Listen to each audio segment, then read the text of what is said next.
Right now, you are using a technology that is more than 5,000 years old. Look at a clock. 60 seconds in a minute, 60 minutes in an hour, 24 hours in a day. Most people assume those numbers came from Greece or Rome. They didn't. They came from a civilization so ancient that its cities were already thousands of years old before the Roman Empire even existed. Its name was Sumer. And without it, the modern world would be almost unrecognizable. Between the Tigris and Euphrates rivers, in what is now southern Iraq, a remarkable civilization emerged more than 6,000 years ago, at a time when much of humanity still lived in small villages. The Sumerians were building cities. Not settlements, not tribes, cities. One of them was Uruk, often considered the first true city in human history. By 3000 BC, it may have held 50,000 people. At a time when London did not exist, Paris did not exist, and New York was thousands of years away from being imagined. But the size of Sumer's cities is not what makes them extraordinary.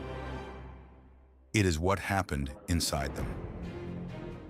Around 3200 BC, the Sumerians created the world's first complete writing system. Cuneiform, tiny wedge-shaped marks pressed into wet clay. For the first time in history, human knowledge no longer depended on memory. Ideas could survive their creators. Laws, stories, mathematics, astronomy, history itself. And the first thing people wrote down, not a prayer, not a king's proclamation, not a sacred text. A receipt, a record of goods and labor. The oldest written documents on Earth are accounting records. Today, more than 500,000 cuneiform tablets survive. Most have never been translated. Think about that. Hundreds of thousands of messages, written by people who lived 5,000 years ago, still waiting to be read. But writing was only the beginning. The Sumerians also transformed mathematics. Instead of counting in tens, they counted in 60s. A decision that still shapes your life today. Every clock, every hour, every minute, every second. You are using Sumerian mathematics. Then there was the sky. Night after night, generation after generation, Sumerian astronomers recorded celestial movements. They tracked the moon, observed planets, predicted eclipses. Their observations would influence civilizations for thousands of years. But perhaps their greatest invention was something less visible. The idea that society should be governed by written rules. Long before famous law codes, Sumerian rulers were recording legal principles in writing. Contracts, property rights, compensation for harm. The foundations of organized law. And then they created something even more powerful. A story. The Epic of Gilgamesh. The oldest great work of literature known to humanity. A king, a friendship, a loss, a search for immortality.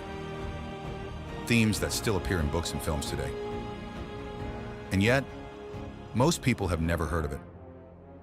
So why isn't Sumer famous? Because history rarely remembers the first.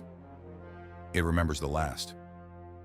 Empire after empire inherited Sumer's discoveries, improved them, renamed them, and claimed them.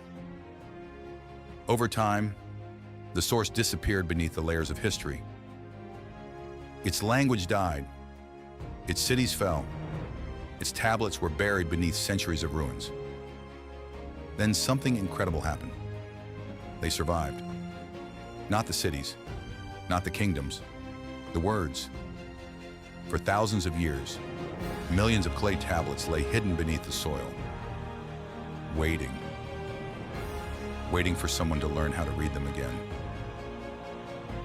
Today, archaeologists have only uncovered a fraction of ancient Mesopotamia.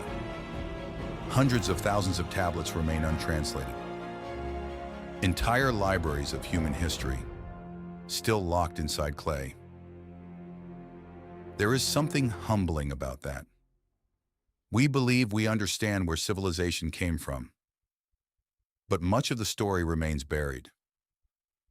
Somewhere beneath the deserts of Iraq, the people who helped create the modern world are still trying to tell us their story. We just haven't finished reading it yet.